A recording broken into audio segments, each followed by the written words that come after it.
Hello दोस्तों, देखियो देसी स्टाइल में चिकन केना बनायल जाइ छै। तो सबसे पहले 1 किलो प्याज के बढ़िया से पतला पतला काट लेब। ठीक, फिर इमहर चिकन के बढ़िया से धो लेब। 1 किलो चिकन के मीट छै हमरा 220 रुपये देलक। ठीक, ओहिके बाद अदरक लहसुन और हरियर मिरचाई के पेस्ट बढ़िया से बना लेब। ठीक, ओहिके बाद आँच तैयार कर लेब। ई देसी जुगाड़ वाला चूल्हा या।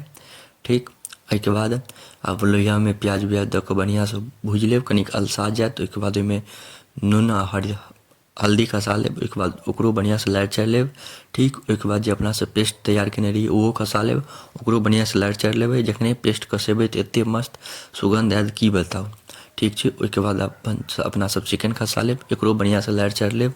अगर एकर फुल रेसिपी देखऽके यऽ तऽ हम कनिक दिन के बाद अपन चैनल पर फुल रेसिपी डालि देब, अहाँ सब जाकऽ जरूर देख सकै छी। अहाँ सब सब्सक्राइब कऽ कऽ राखू।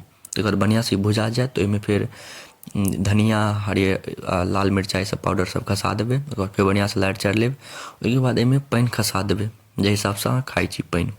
ठीक छै, ओहिके बाद एकरा 15-20 मिनट आरामसँ आँच पर रहऽ देबै। ओहिके बाद बढ़िया से ई भऽ जाएत, ओहिमे चिकन मसाला मिला देबै और मस्त खायल वाला तैयार भऽ गेलै अहाँ सबके चिकन देसी स्टाइल में।